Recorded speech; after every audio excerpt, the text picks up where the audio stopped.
नमस्ते भाई, hello everyone, myself Devesh Mishra and you are watching channel Explain. So आज हम शुरू करने जा रहे हैं कॉर्पोरेट अकाउंटिंग का एक और नया चैप्टर। जैसे कि हमने शुरू कर रखा है, चैप्टर का नाम है यहाँ पर accounting for liquidation of company. इसका पार्ट 2 आज हम करने जा रहे हैं। इससे प्रीवियस लेक्चर अगर आपने नहीं देखा, पार्ट 1 या फिर बाकी पिछले चैप्टर नहीं देखे हैं, तो भाई डिस्क्रिप्शन में पूरी प्लेलिस्ट का लिंक है, जाकर वहां एक एक करके सारे चैप्टर्स को वॉच कर लेना। और अगर किसी भी बच्चे को कॉर्पोरेट अकाउंटिंग के नोट्स बाय करने हैं या कोई इंपॉर्टेंट क्वेश्चन आंसर की बुक बाय करनी है, तो उसके लिए आप हमें हमारे नंबर पे मैसेज कर सकते हो। मेरा नंबर व्हाट्सएप का डिस्क्रिप्शन में भी मैंने लिख दिया है और साथ ही साथ बोर्ड पर भी मैंने यहाँ पर ये मेंशन कर दिया है। इस नंबर पे जाके मैसेज कर देना कि सर नोट्स परचेज करने हैं, प्राइस बता दो। जो भी प्राइस होगा 150 130 वो पे करके आप पीडीएफ को बाय कर सकते हो। चलिए शुरू करते हैं फिर अब अपना चैप्टर नंबर हमारा है आज का 11 और पार्ट नंबर है हमारा 2। हमने प्रीवियस लेक्चर में पढ़ा था, पार्ट 1 में हमने सीखा था कि जो आपकी लिक्विडेशन होती है वो कैसे कैसे होती है। वॉलंटरी होती है और एक होती है ट्रिब्यूनल के द्वारा। और आज हम पढ़ने जा रहे हैं स्टेटमेंट ऑफ अफेयर्स, हमारा एक नया टॉपिक। स्टेटमेंट ऑफ अफेयर्स क्या होता है, स्टेटमेंट ऑफ अफेयर्स को बनाया कैसे जाता है और इसका फॉर्मेट वगैरह होता है, जो आज हम इस वीडियो में सीखेंगे। ठीक है, तो ये मैंने फॉर्मेट बनाया है स्टेटमेंट ऑफ अफेयर्स का। अभी ये आधा है, आधा आपको अभी रब करवा के जब समझाएंगे उसके बाद आगे लिखवाएंगे। तो फिलहाल अभी आधा मैं आपको समझा रहा हूँ क्योंकि बोर्ड पे जगह थोड़ी सी कम है, तो एडजस्ट कर लेना। ठीक है, तो सबसे पहले शुरू करते हैं। स्टेटमेंट ऑफ अफेयर्स में कौन सी लिस्ट आती है। देखो, स्टेटमेंट ऑफ अफेयर्स क्या दिखाता है, ये दिखाता है कि जितने भी आपके डिवेंचर्स हैं, शेयर होल्डर्स हैं या प्रेफरेंस शेयर क्रेडिटर्स हैं या फिर और भी ऐसे लोग हैं जिनको आपको लायबिलिटी पे करनी है, यानी कि पैसा देना है। और कुछ ऐसी एसेट्स जब आपने बेची हैं जिससे आपको कुछ वैल्यू रियलाइज्ड हुई है, तो उस वैल्यू का रियलाइज्ड वैल्यू पॉइंट, और जो आपने कुछ पे करा है क्रेडिटर, डिवेंचर होल्डर या शेयर होल्डर, इक्विटी वालों को, प्रेफरेंस वालों को, तो वो कितना पैसा आपने पे करा है, तो उसका एक स्टेटमेंट दिखाता है कि कितनी एसेट्स है हमारे पास टोटल और कितनी लायबिलिटीज हैं जो कि पे करनी है। तो उस पूरी स्टेटमेंट को एक स्टेटमेंट ऑफ अफेयर्स के नाम से बोला जाता है। स्टेटमेंट ऑफ अफेयर्स को आप लोगों को ऐसे समझ नहीं आएगा, तो आसान करने के लिए इसको लिस्टों में बांट दिया जाता है। लिस्ट ए से लेकर लिस्ट एच तक, यानी कि ए से लेकर एच तक इनको कुछ लिस्टों में बांटा जाता है। जैसे आपको यहाँ पे दिख रही है 8 लिस्टें, तो मैं वो आपको 8 लिस्ट समझाने जा रहा हूँ। तो सबसे पहले बात करते हैं लिस्ट नंबर ए और बी में। देखो, लिस्ट होती है ए, बी, सी, डी, ई, एफ, जी और एच तक लिस्ट में बनाया गया है। इन लिस्टों में क्या क्या रखा गया है वो समझते हैं। जो लिस्ट नंबर ए होती है और जो लिस्ट बी होती है, इन दोनों लिस्टों में एसेट्स का वैल्यूएशन किया जाता है। किसका? एसेट्स का वैल्यूएशन करा जाता है, जितनी भी एसेट्स होती है। लिस्ट नंबर सी से लेकर ई तक, सी, डी और ई में, इसमें हम पढ़ते हैं कि लायबिलिटीज जो होती हैं उनको कैसे रियलाइज किया जाता है, लायबिलिटीज को कैसे पे किया जाता है। तो उनके जो अमाउंट्स हैं लायबिलिटीज के, वो सी, डी और ई में आता है। उसके बाद आता है लिस्ट नंबर एफ और जी। एफ और जी में हम पढ़ते हैं शेयर कैपिटल के बारे में, कि जो भी आपका शेयर कैपिटल का वैल्यूएशन होता है वो सारा एफ और जी लिस्ट में आता है। फिर आता है लिस्ट नंबर एच। इसमें हम पढ़ते हैं कि डेफिशिएंसी और सरप्लस अमाउंट को किस तरीके से शो किया जाता है स्टेटमेंट ऑफ अफेयर्स में। समझ आया? तो ये सारी लिस्ट हैं, बाकी मैंने इनके नाम पूरी तरीके से यहाँ लिख दिए हैं। लिस्ट नंबर पहली, जो लिस्ट 1 है हमारी एसेट्स की, उसमें हम बोलते हैं लिस्ट ए और बी आती है। जैसे मैंने यहाँ पे बताया, ए और बी एसेट, सी, डी, ई लायबिलिटीज की होती है, एफ, जी शेयर कैपिटल, एच डेफिशिएंसी और सरप्लस की। तो लिस्ट ए और लिस्ट बी किसकी होती है? लिस्ट ए में asset which are not specially pledge. Pledge मतलब होता है कहीं पर गिरवी रखना। क्या? कहीं पर गिरवी रखना। लिस्ट ए में वो सारी एसेट्स आती है जिसको हमने कोई स्पेशली पर्पस पे गिरवी नहीं रखा है, उसको हम नॉर्मली वे में गिरवी रख के आते हैं। जैसे कि मान लो आपको 10 लाख रुपए की जरूरत है, बट आपके पास 10 लाख रुपए पड़े हैं, बट आपने फिर भी अपनी इच्छा से अगर कहीं किसी लोन के लिए गिरवी रख दिया उस प्रॉपर्टी को या किसी अपने जेवरों को, ज्वेलरी वगैरह को, तो उसको बोलते हैं ऐसी एसेट्स है जहां पर asset which are not specially pledge, जिसको स्पेशली तौर पर प्लेज नहीं करा, गिरवी नहीं रखा गया। हमारे पास वो अमाउंट था ऑलरेडी 10 लाख रुपए, बट हमने अपनी इच्छा से फिर भी उसको प्लेज करा है, गिरवी रखा है। ठीक है। दूसरा आता है list B, surplus received from fully creditor secured. देखो, ये है जहां पर हम क्रेडिटर्स को पैसा चुकाने के लिए गिरवी रखते हैं, कोई चीज प्लेस पे रखते हैं, उसको बोला जाता है सिक्योर्ड क्रेडिटर्स। कह रहा है कि सरप्लस रिसीव्ड, जो अमाउंट हमें रिसीव हो रहा है वो कैसे हो रहा है? जहां पर हमने अपने क्रेडिटर्स को चुकाने के लिए कुछ गिरवी रख दिया है, कुछ भी अपनी एसेट्स, कुछ भी अपनी मशीनरी, प्लांट या कोई भी लैंड वगैरह। ठीक है, तो इसको बोलते हैं लिस्ट बी। लिस्ट बी में वो आती है जो स्पेशली प्लेज हुई है और लिस्ट ए में आती है जो स्पेशली प्लेज नहीं हुई है, ठीक है। तीसरा आता है लाइबिलिटीज, मतलब कि सेकंड पॉइंट हमारा, लाइबिलिटीज में कौन सी लिस्टें आती हैं, तो list number C, list number D और लिस्ट नंबर ई। कह रहा है लिस्ट सी में हम प्रेफरेंशियल क्रेडिटर्स को पे करते हैं पैसा, जो भी प्रेफरेंशियल क्रेडिटर्स होंगे उनका जो अकाउंट है उसको सॉर्ट करते हैं। प्रेफरेंशियल क्रेडिटर्स वो क्रेडिटर होते हैं जिसको हम प्रायोरिटी देते हैं। क्या देते हैं? प्रायोरिटी, कि इस क्रेडिटर को पहले पैसा पे करना है, इसके बाद अगर अपने पास पैसा बचा तो हम दूसरे को पे करेंगे। दूसरा यानी कि लिस्ट नंबर डी में जो आते हैं, यानी कि डिबेंचर होल्डर्स, डी से डिबेंचर होल्डर, सी से प्रेफरेंशियल क्रेडिटर्स, ठीक है। तो लिस्ट नंबर डी में क्या आएगा? Debenture holders. तो हम डिबेंचर होल्डर्स को पे करते हैं, किसके बाद पे करते हैं? प्रेफरेंशियल क्रेडिटर को पहले पैसा चुकाएंगे, इसके बाद अगर अमाउंट बचा तो हम किसको पे करेंगे? डिबेंचर होल्डर को। इसके बाद लिस्ट ई आ जाती है, अनसिक्योर्ड क्रेडिटर्स। ऐसे क्रेडिटर्स जो अनसिक्योर्ड हैं उनको हम पैसा पे करते हैं, किसके बाद? डिबेंचर होल्डर्स के बाद, यानी लिस्ट डी के बाद ई में आएगा वो, ठीक है। क्या आएगा ई में? Unsecured creditors. सबसे पहले पैसा किसको पे करेंगे? पहले पैसा प्रेफरेंशियल क्रेडिटर्स को जाएगा, फिर डिबेंचर होल्डर को अगर जो कुछ एक्सेस बचा तब, और उसके बाद जाएगा अनसिक्योर्ड क्रेडिटर्स को। और फिर भी अगर पैसा बच गया, मान लो आपके पास ज्यादा लोन था, ज्यादा पैसा आपने चुकाने के लिए गिरवी रखा था, पैसा ज्यादा उठाया था, ठीक है, तो अब हम और पैसा जो बचेगा किसको चुकाएंगे? शेयर कैपिटल्स वालों को। शेयर कैपिटल में भी दो शेयर कैपिटल आते हैं, एक लिस्ट नंबर एफ में आता है, एक लिस्ट नंबर जी में आता है। एफ में जो आते हैं प्रेफरेंस शेयर आते हैं, जिसके आगे पी लगेगा, याद रखना, जिसके आगे पी लगेगा, इनको पहले पैसा चुकाते हैं। ये प्रेफरेंस है, यानी कि प्रायोरिटी दे रहे हैं। मान लो मैंने एक ट्यूशन कोचिंग क्लासेस खोल रखी है, मैंने कुछ स्टूडेंट को प्रायोरिटी दे दी कि आप लोगों की फीस माफ है, तो उन लोगों को अगर मैंने प्रेफरेंस दी है, प्रायोरिटी दी है, तो उन्हीं लोगों की फीस माफ होगी और पहले उनकी फीस माफ करी जाएगी, बाकी से ली जाएगी, ठीक है। तो प्रेफरेंस मतलब कि जिसको आपने प्रायोरिटी दी है। तो अगर आपका पैसा अनसिक्योर्ड क्रेडिटर से बच गया तो वो कहां जाएगा? लिस्ट नंबर एफ पर जाएगा, प्रेफरेंस शेयर होल्डर का पैसा चुकाएंगे। इसके बाद किसको चुकाएंगे? इसके बाद पैसा बचेगा तो लिस्ट नंबर जी में इक्विटी शेयर होल्डर्स को पैसा चुकेगा। किसको? इक्विटी शेयर होल्डर्स, ठीक है। इसके बाद अगर मान लो पैसा बच गया तो हम ये पता लगाएंगे कि पैसा जो है वो डेफिशिएंसी में गया है, मतलब कि जैसे 50 लाख की हमको लायबिलिटी पे करनी थी, हमारा पैसा 60 लाख खर्च हुआ है, या 50 लाख की लायबिलिटी पे करनी थी तो हमारा पैसा 40 लाख में ही खत्म हो गया, ठीक है। तो देखो, अगर मान लो 40 लाख के अंदर हमने सारी लायबिलिटी चुका दी और निकलवाए थे, गिरवी रखे थे 50 लाख रुपए, तो हमारे 10 लाख बच गए होंगे, और जो पैसा बच गया उसको सरप्लस बोलते हैं। जो पैसा एक्सेस है, ज्यादा है, जो बच गया, उसको क्या बोलते हैं? सरप्लस। और अगर मान लो हमने 50 लाख निकलवाए थे, लायबिलिटी थी 60 लाख की, पैसा कम पड़ गया, पैसा ज्यादा चुकाना था, तो इस जगह पर हमारा पैसा कम पड़ रहा है, तो उसको बोलते हैं डेफिसिट या डेफिशिएंसी। तो लिस्ट नंबर एच के अंदर हम ये देखते हैं कि इन सब कुछ पैसा चुकाने के बाद अगर पैसा बचा तो सरप्लस, और अगर पैसा खत्म हो गया और पैसा भी चुकाना और बाकी है तो उसको बोलते हैं डेफिशिएंसी। समझ आया? लिस्ट नंबर एस में हम सरप्लस और डेफिशिएंसी कैलकुलेट करते हैं, उसके बाद आपका पूरा स्टेटमेंट ऑफ अफेयर्स क्लोज हो जाता है। समझ आई? चलिए अब इसको ही हम फॉर्मेट की तरीके से समझने की कोशिश करते हैं। मैं आपको बुक का फॉर्मेट यहाँ पे शो कर रहा हूँ, ये बुक का ही फॉर्मेट है एज इट इज। अगर मैं आपको बुक से ही दिखा देता, मैं ये उतारता ना, तो आपको समझने में शायद थोड़ी परेशानी हो जाती, तो इसलिए मैंने यहाँ पर बनाया, थोड़ी सी मेहनत करी, बना दिया आपके लिए। तो देखो, statement of profit and loss, sorry statement of affairs, गलती से भाई प्रॉफिट एंड लॉस बोल दिया। स्टेटमेंट ऑफ अफेयर्स के लिए आपको सबसे पहले हेडिंग डालनी पड़ती है। जब आप इसको क्रिएट करोगे तो आप लिखोगे स्टेटमेंट ऑफ अफेयर्स ऑफ, मान लो कोई एबीसी लिमिटेड कंपनी है, एबीसी लिमिटेड, ठीक है, तो आप उसका नाम डाल दोगे एबीसी लिमिटेड। कि कोई भी स्टेटमेंट ऑफ अफेयर्स बना रहा है तो वो कौन सी कंपनी का है? एबीसी लिमिटेड का। एज ऑन कितनी तारीख को बना रहा है? तो 31 मार्च 2024। जब भी आप बना रहे हो तो उसका डेट आप डाल देना, कंपनी का नाम। तो पहले आपको ये दो चीजें डालनी है। फिर हम शुरू करते हैं लिस्ट नंबर ए से, यानी कि list A, asset which not are specially pledge, जिसको हमने जानबूझकर गिरवी पर रखा है। इस चीजों की, एसेट की वैल्यू रियलाइज करने से लिस्ट ए से हम शुरू करेंगे। सबसे पहले आएगा asset not specially pledge as पर लिस्ट नंबर ए, मैंने लिख दिया है एज पर लिस्ट ए। तो इस लिस्ट में कौन कौन से चीजें आएंगी?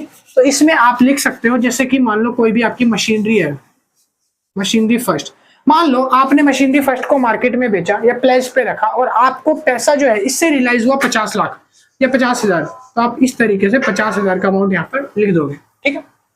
ऐसे ही मान लो आपने कोई प्लांट एंड मशीनरी है आपकी, उसको आपने गिरवी रखा या बेचा, उससे आपको 38,000 रियलाइज हुआ, तो आपने वो भी लिख दिया। ऐसे ही मान लो कोई भी आपके डेटर्स होंगे, डिबेंचर्स या डेटर, ठीक है, कोई भी डेटर को आपने गिरवी रखा, उससे आपको 12,000 रुपए है तो आपने 12,000 वो रख दिया।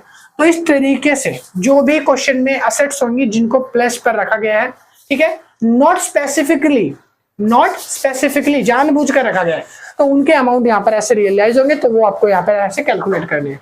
क्लियर है? इसके बाद जो अगला पार्ट आएगा ना, मैं उसमें आपको न्यूमेरिकल ही करा दूंगा इसका, ताकि आपको दिक्कत ना हो। तो अभी फॉर्मेट है, अभी समझ लो बस सिर्फ, ठीक है, आएगा न्यूमेरिकल क्वेश्चन भी कराऊंगा। लिखा है उसके बाद, अब आपने मान लो ये लिस्ट प्रिपेयर कर ली, लिस्ट नंबर ए, तो इसका जो भी टोटल होगा वो टोटल आप यहाँ पे डाल दोगे टोटल, ठीक। आगे क्या करना है, अब आप अगला देखोगे, असेट स्पेसिफिकली प्लेज एज पर लिस्ट बी। अब हम लिस्ट बी प्रिपेयर करेंगे, पहली लिस्ट तो प्रिपेयर हो गई, ठीक है, अब लिस्ट बी प्रिपेयर करेंगे जहां पर लिखा है surplus received from fully creditor. Creditors का लोन चुकाने के लिए हमने कुछ एक्सेस पैसा जो है गिरवी रखा था और वहां से पैसा उठाकर क्रेडिटर्स को पे कर दिया, ठीक है। तो अब यहाँ पर देखो, अब अपनी एसेट की वैल्यू यहाँ पे डालोगे, जो भी आपकी एसेट्स होगी उसकी वैल्यू यहाँ डालोगे, जो भी अपनी एसेट्स है, जैसे कि मान लो मशीन है, मशीन कितने की, 50,000 की, 50,000 की मशीन वो है। कह रहा है वैल्यू रियलाइजेबल एस्टिमेट, आपको उससे कितनी वैल्यू मिल रही है वो आप यहाँ पे डालोगे। अमाउंट ऑफ सिक्योर्ड क्रेडिटर, आपके क्रेडिटर कितने के हैं वो आप यहाँ डालोगे। सपोज करते हैं कि आपके सिक्योर्ड क्रेडिटर है 30,000 के, ठीक है, आपकी असेट जब आपने मार्केट में बेची तब आपको उससे कितना रिसीव हुआ, 50,000, 50,000 रियलाइज हुआ। कितना रियलाइज हुआ, 50,000, जबकि आपके क्रेडिटर कितने के हैं, 30,000 के। अब आपने 50,000 में से 30,000 क्रेडिटर को पे करा, आपके पास कितना पैसा बचा, 20,000 बचा।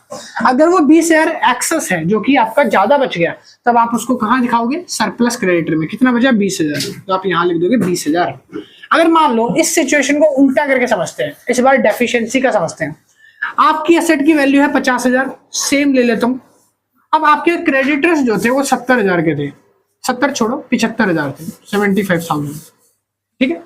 अब आपने मार्केट से रियलाइज वैल्यू देखी कि आपकी एसेट जब आपने देखी, रियलाइज करा एसेट को, उसकी वैल्यू 50,000 आपको मिली है, बट आपके क्रेडिटर्स जो है, सिक्योर्ड क्रेडिटर है जो, वो आपके पता चल रहा है 75,000 के, आपको 25,000 पैसा कम पड़ रहा है। आपने 50,000 दे दिए, सामने वाला बोलता है कि आप मुझे 25,000 और दो, अभी पैसा कम है, तो वो जो 25,000 है वो कहाँ आएगा, डेफिशिएंसी में आ जाएगा, ठीक है। अगर आपका पैसा एक्सेस है, अगर आपका पैसा एक्सेस है यानी कि पैसा ज्यादा है, सरप्लस का केस है, नीचे वाला नहीं ऊपर वाला, अगर आपका ये सरप्लस वाला केस है और आपका पैसा एक्सेस बच रहा है सरप्लस अकाउंट में, तब वो सरप्लस पैसे को, जितना भी सरप्लस आपका आएगा वो आपको शो करना है नीचे यहाँ पर, estimate surplus for asset specifically pledge.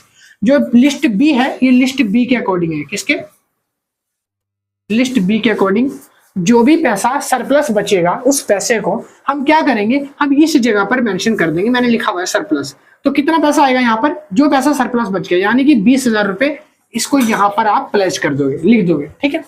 Surplus आया तब, अगर डेफिशिएंसी आया तो डेफिशिएंसी की कोई एंट्री नहीं होगी, कोई इसके लिए स्पेशल लाइन नहीं यहाँ पर छोड़ रखी है, ठीक है, फॉर्मेट में, तो इसके लिए कोई एंट्री नहीं है।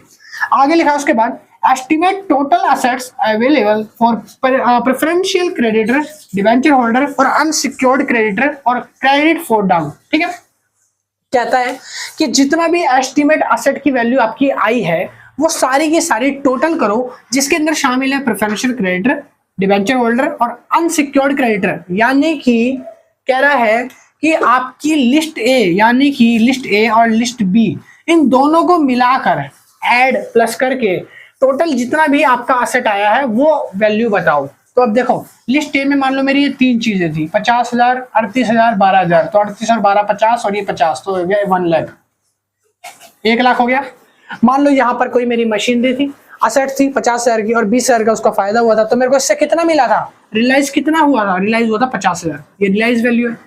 तो इस रियलाइज वैल्यू को 50,000 को ये और 1 लाख को ये, क्योंकि ये क्या है लिस्ट ए और ये क्या है लिस्ट बी, तो लिस्ट ए और लिस्ट बी इन दोनों का टोटल करके हमको इस लाइन में, यहाँ पे देखो, यहाँ मैंने क्या लिखा, list A plus list B, तो यहाँ पे टोटल करके आपको वो वैल्यू डालनी है, कितना, 1.5 लाख, 1.5 लाख, ठीक है। नीचे नहीं लिखना, इसके अंदर ही लिखना है, इस लाइन में लिस्ट ए और लिस्ट बी का टोटल करके आपको यहाँ डालना है एस्टिमेट असेट वैल्यू जो कि अवेलेबल है। तो लिस्ट ए में जो भी टोटल आएगा ये, और लिस्ट बी के जो भी टोटल होगा वो, ठीक है, वो सारा वहां पे आपको डाल देना है कि जितना भी आपका बचा है, जो भी आपका पैसा है वो सारा कितना है, ठीक है। अच्छा, तो ये तो हो गया, इतना समझ आ गया। इसके बाद जो नीचे का फॉर्मेट है ना, वो यहाँ पर जगह कम है तो इसलिए मैंने थोड़ा साइड में लिख दिया, यहाँ पे आपको दिख रहा होगा। अगला फॉर्मेट इस साइड से। हाँ, तो यहाँ पर मैंने क्या लिखा है, यहाँ पर मैंने लिखा है समरी ऑफ ग्रॉस असेट। ये इसके नीचे है, समरी ऑफ ग्रॉस एसेट जो है इसके नीचे है, यहाँ पर ये जो फॉर्मेट है इसके नीचे आएगा। ठीक है, तो ये लाइन से ये बस ऐसा समझो, इसको मैंने साइड में लिखा है, ये नीचे आएगा। इसके नीचे हम क्या निकालेंगे, हम निकालेंगे समरी ऑफ ग्रॉस असेट। आपकी जो ग्रॉस असेट है ना, उसकी समरी बताएंगे कि कितनी असेट आपके पास टोटल रियलाइज हुई है। तो इसमें 3 चीजें आप काउंट करोगे। पहली चीज कह रहा है असेट नॉट स्पेसिफिक प्लेज, जो असेट आपने स्पेसिफिक तौर पर प्लेज नहीं करी है, एक तो वो, ठीक है, असेट जो कि आपने स्पेसिफिकली प्लेज नहीं करी है वो असेट, यानी कि आपने स्पेसिफिकली प्लेज नहीं करी होगी, मींस लिस्ट नंबर ए के अंदर जो आती है। तो ये है लिस्ट ए का, तो लिस्ट ए कहाँ है, ये रहा। तो इसके अंदर आपने टोटल देखा था कितना आया था, 1 लाख। तो आप क्या डालोगे यहां पर, इस जगह पर क्या लिखोगे, 1 लाख। ठीक है, अच्छा दूसरा कह रहा है कि असेट आर स्पेसिफिकली प्लेज, जो आपने स्पेसिफिकली प्लेज करी है, यानी लिस्ट नंबर बी में आप देखो, लिस्ट नंबर बी ये रहा, इसमें आप देखोगे कि जो रियलाइज वैल्यू है, ये वाली वैल्यू, इस वैल्यू का टोटल आपको यहां लिखना है। ठीक है, इसमें जहां लिखा है ना कि नॉट आर स्पेसिफिकली प्लेज, यानी कि जानबूझकर आपने कहीं गिरवी रखा, प्लेज किया है, तो वो अमाउंट यहाँ पे डालना है। तो जानबूझकर अगर गिरवी रखोगे तो जो रियलाइज वैल्यू होगी, इस वैल्यू का टोटल यहाँ पे डालना है। अभी मान लो, एग्ज्यूम करो कि मैंने तो सिर्फ एक मशीनरी का लिया यहाँ पे टोटल 50,000। अगर मैं क्वेश्चन कराऊंगा, मान लो यहाँ पर मशीनरी आ गया, ठीक है, डेटर्स आ गया, बिल्स रिसीवेबल आ गया, और भी 4-5 चीजें ऐसे आ गई, तो उन सबका अमाउंट तो ज्यादा हो जाएगा। जैसे 50,000 है, फिर उसका किसी का 20,000 आ रहा है, किसी का 30,000 आ रहा है, तो मैं क्या करूंगा, टोटल को जोड़ दूंगा, इस रियलाइजेबल वैल्यू के टोटल को जोड़कर, और यहाँ पर लिख दूंगा जो भी आएगा। अभी फिलहाल ऐसा समझो इधर 50,000 है, तो अभी मैं 50,000 यहाँ पे लिख दे रहा हूँ, ये वाली वैल्यू आएगी, ये वाली यहाँ पर। ठीक है, और इन दोनों का टोटल कर दो, इन दोनों का टोटल हो गया 1.5 लाख, तो आपका ग्रॉस टोटल कितना हो गया, 1.5 लाख। ग्रॉस टोटल जो होगा वो हमेशा मैच करेगा किससे, वो मैच करेगा इस अमाउंट से। ठीक है, तो ये आपका अमाउंट जो है टोटल हो जाएगा, ग्रॉस टोटल। ठीक है, कुछ अजम्पशन केसेस में मैच नहीं होगा, अदरवाइज ये मैच हो जाएगा। तो देखो अब यहाँ पर ये मैच हो गया पूरा। अब इसके बाद आप करोगे लाइबिलिटीज को। अभी हमने पढ़ा एसेट्स को, लिस्ट ए हमने पढ़ ली, एसेट्स में लिस्ट ए और लिस्ट बी हमने सीख लिया, ये रहा फॉर्मेट। ठीक है, इसके बाद अब हम सीखेंगे कि लाइबिलिटीज में, यानी कि प्रेफरेंशियल क्रेडिटर और ये सब की लाइबिलिटी को कैसे बनाते हैं। तो अभी मैं आपको उसका फॉर्मेट बना रहा हूँ, इसके नीचे ही आएगा, याद रखना, इसके नीचे समरी है ये, इस समरी के नीचे, यानी कि यहीं से लग के वो फॉर्मेट चालू होगा। बस यहाँ जगह नहीं है तो मैं शुरू से बनाऊंगा, तो ऐसा मत सोचना कि ये वाला अलग है वो वाला अलग है, दोनों इसके नीचे ही चलेगा, सब एक लाइन से ही है इसका। ठीक है, जैसे ये चल रहा है ना लाइन से, तो असेट हो गया अभी खत्म। अब लाइबिलिटी का बना रहा हूँ फॉर्मेट, तो अभी आप इसको उतारो, स्क्रीनशॉट ले लो एक बार।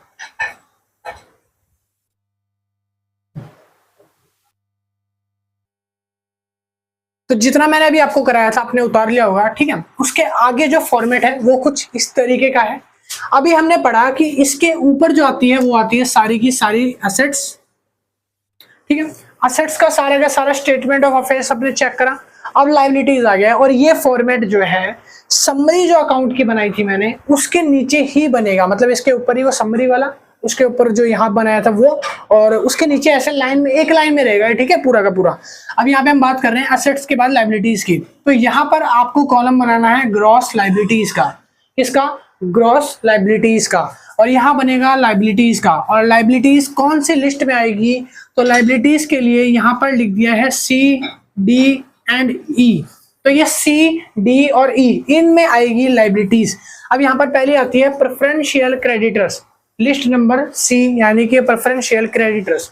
तो यहाँ पर मैंने लिखा है कि देखो आपके जो प्रेफरेंशियल क्रेडिटर हैं वो आएंगे, बट उससे पहले क्या आएगा, आपका सिक्योर्ड क्रेडिटर आएगा एज पर लिस्ट बी। याद करो जब मैंने लिस्ट बी अभी आपको नीचे कराया था, तो वहां पे मैंने सिक्योर्ड क्रेडिटर के अंदर 50,000 लिखा था, यानी कि वो सिक्योर्ड क्रेडिटर की वैल्यू जो मुझे रियलाइज हुई थी जब मैंने एसेट को बेचा था, 50,000 लिखा था, वो 50,000 मेरे को यहाँ डालना है। अमाउंट ऑफ सिक्योर्ड क्रेडिटर जो मैंने कॉलम बनाया था पीछे, थोड़ा सा पीछे जाके चेक कर लेना, तो वो 50,000 अमाउंट मेरे को यहाँ डालना है एज पर लिस्ट बी। तो ये अमाउंट जो है यहाँ पर नहीं डालना, इस जगह पर नहीं आएगा, फिलहाल आपको सिर्फ यहाँ शो करना है। उसके बाद प्रेफरेंस क्रेडिटर एज पर लिस्ट सी अब हमको बनानी है। क्या बनानी है, प्रेफरेंस क्रेडिटर एज पर लिस्ट नंबर सी। तो मैंने ये सी बना लिया। अब आप क्या करोगे, इसका टोटल इसके साथ करके, टोटल करके दोनों को आपको जो बैलेंस होगा वो यहाँ पर लिख देना है। तो जो भी बैलेंस जैसे 50,000 ये वाला अमाउंट ये, और जो भी प्रेफरेंशियल क्रेडिटर्स का अमाउंट होगा जो आपकी बुक में या क्वेश्चन में मेंशन होगा, वो अमाउंट आपको यहाँ पर डाल देना है और दोनों को टोटल कर देना है और यहाँ पे वो आ जाएगा। तो मैंने लिखा estimate balance of asset available for debenture holder secured by list number ए और लिस्ट नंबर बी, जैसे कि दोनों को जोड़कर आया था 1.5 लाख आया था मेरा। लिस्ट ए और लिस्ट बी को जोड़कर टोटल क्या आया था 1.5 लाख। इस 1.5 लाख में ये 50,000 जो है ऐड जो कर रखे हैं मैंने दोनों को मिलाकर, वो टोटल यहाँ आपको डालना है इस जगह पे, ठीक है। इसको इसमें आप जोड़ना नहीं है, ये ऑलरेडी मैंने जोड़ दिया है। देखो लिस्ट ए में आया था मेरा 1 लाख, लिस्ट बी में 50,000, दोनों को जोड़कर 1.5 लाख लिखा है मैंने, ये मैंने ऑलरेडी इसमें जोड़ दिया है। तो बस आपको ये अमाउंट यहाँ डालना है। इसके बाद आपको लिस्ट डी बनानी है। फिर आप लिस्ट डी बनाओगे, कह रहा है कि डिवेंचर होल्डर्स जो होते हैं ना, लिस्ट डी में कहाँ है, ये रहा, लिस्ट डी में डिवेंचर होल्डर्स आते हैं। तो जो भी आपके डिवेंचर होल्डर्स होंगे, मान लो आपके बुक के अंदर डिवेंचर होल्डर 20,000 के दिए, तो इस एक्स की जगह आपको वो 20,000 वो अमाउंट जो होगा वो डालना है। तो मान लो मैं आपको लिख के ऐसे समझा देता हूँ, देखो 20,000 ये अमाउंट डाल दिया, ठीक है। ये डिवेंचर होल्डर का अमाउंट है, सपोज कर लो, एज्यूम कर लो। तो डिवेंचर होल्डर का जो अमाउंट होगा एज पर लिस्ट डी वो डालना है आपको। उसके बाद आपको निकालना है एस्टिमेट सरप्लस या deficiency of the debenture holders list C में से लिस्ट डी को माइनस करना है। लिस्ट सी यानी कि ये वाली जो सी लिस्ट है, इसका अमाउंट कितना था, इसका अमाउंट था 1.5 लाख। इस 1.5 लाख में से जो हमने ये टोटल लिखा था 1.5 लाख, इसमें से आपको माइनस करना है ये 20,000 यानी कि लिस्ट डी का अमाउंट। मैंने लिखा है लिस्ट सी में से माइनस करो लिस्ट डी को, तब आपका अमाउंट यहाँ पर आएगा जो आएगा, ठीक है। तो अगर मैं 1.5 लाख में से 20,000 माइनस कर दूं यानी 1,30,000 रुपए, तो इस जगह पर मेरे को क्या डालना है 1,30,000। तो ये लीजिए मैंने यहाँ पर अमाउंट डाल दिया। अच्छा उसके बाद क्या करें कि अब आपको अनसिक्योर्ड क्रेडिटर्स डालने हैं जो कि एज पर लिस्ट ई है। अगर आपकी बुक में कोई अनसिक्योर्ड क्रेडिटर्स गिवन है, ठीक है, जो भी आपका अनसिक्योर्ड क्रेडिटर होगा लिस्ट नंबर ई में, ठीक है, तो ये आपको डाल देना है यहाँ पर जो भी अमाउंट होगा। सपोज करते हैं इसका अमाउंट है 10,000, कोई भी अनसिक्योर्ड क्रेडिटर था जिसका अमाउंट है 10,000 है, यहाँ पे मैं डाल देता हूँ 10,000, ठीक है। बुक में मान लो कि गिवन है 10,000।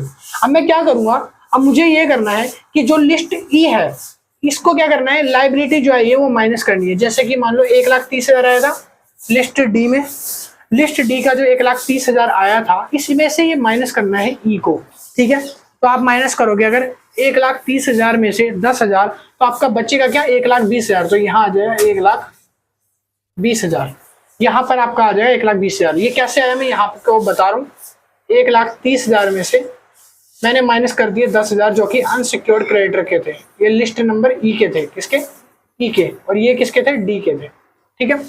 तो मैंने डी में से ई को माइनस करा, जो भी मेरा अनसिक्योर्ड आएगा वो माइनस करके मेरा 1,20,000 यहाँ पर आ गया। अब ये जो अमाउंट आएगा इसको आप टोटल यहाँ पर लिख लेना, after minus total, total minus करने के बाद जो भी टोटल होगा इसमें से आप माइनस करोगे तो यहाँ पर अमाउंट आ जाएगा 1,20,000। टोटल में आपको 1,20,000 लिखना है आफ्टर माइनस, माइनस होने के बाद जो आएगा, जैसे मेरा माइनस होने के बाद आया 1,20,000, तो वो यहाँ पे आपको डाल देना, समझ आया।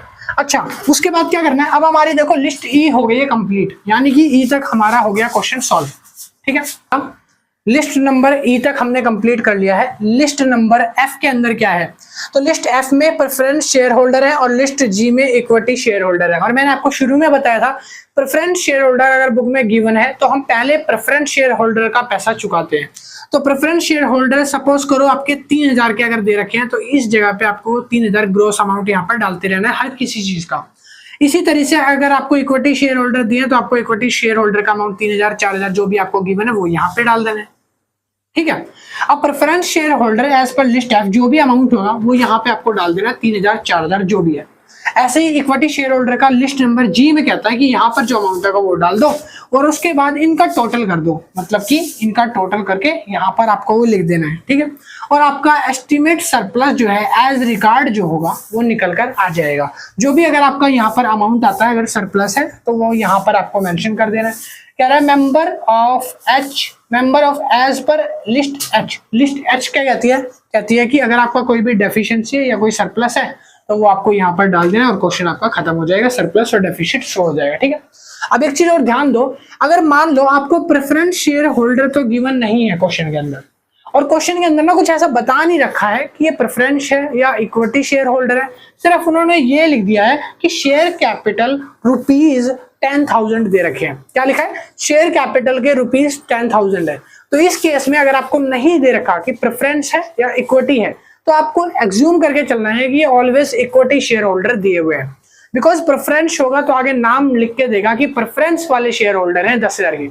अगर नाम नहीं गिवन है, सिर्फ शेयर कैपिटल गिवन है, तो फिर आपको क्या करना है? आपको सिर्फ उसको इक्विटी शेयर्स मानकर यहाँ सेकंड वाली लिस्ट में यानी कि जी में कैलकुलेट करके चलना है।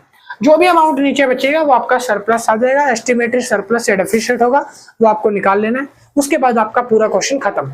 तो ये था आपका पूरा फॉर्मेट जो आज मैंने कराया। हम कल जो वीडियो लेक्चर करेंगे उसमें थोड़ा कोशिश करेंगे एक न्यूमेरिकल आप लोगों को मैं सॉल्व करवाऊं इस चैप्टर के इस क्वेश्चन का, ताकि आपको और अच्छे से समझ आए। अभी आपको इतना फॉर्मेट समझ आ गया होगा बेसिकली कि एसेट्स में आपको कैसे कैसे एसेट्स आती है, वैल्यू कैसे कैसे निकालनी है, मैंने वो बताया भी आपको, ठीक है।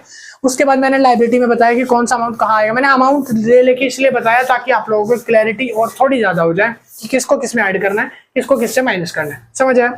चलिए फिर पार्ट बी का मतलब कि पार्ट नंबर 3 का इंतजार करिए। अगली वीडियो जो कल परसों आएगी उसमें आपको इसका न्यूमेरिकल भी सॉल्व करने को मिलेगा। और एक अच्छी बात और बताता हूँ आज, ये जो चैप्टर है आपका कॉर्पोरेट अकाउंटिंग का एक लास्ट चैप्टर रह गया न्यूमेरिकल जिसमें होने वाला है, जो कि अगले पार्ट में होगा। इसके बाद के 4 चैप्टर जो होंगे ना वो बिना न्यूमेरिकल के हैं, सिर्फ थ्योरी बेस्ड है, तो उसमें आपको कोई डरने वाली बात नहीं। ये लास्ट चैप्टर है पूरी बुक का न्यूमेरिकल वाला, ठीक है। इसके बाद नहीं होगा। अब आप इसका स्क्रीनशॉट लो, उतार लो, और अगर किसी को भी नोट्स बाय करने हैं तो कॉन्टैक्ट कर देना, वो नंबर ये रहा, और डिस्क्रिप्शन में भी मेरा नंबर मिल जाएगा। व्हाट्सएप पे मैसेज करो कि नोट्स परचेज करने, मिनिमम प्राइस जो भी होगा वो पे करके सॉफ्ट कॉपी में बाय कर सकते हो। अब आप इसको उतारो, और वीडियो अच्छी लगे तो लाइक करना। Bye bye.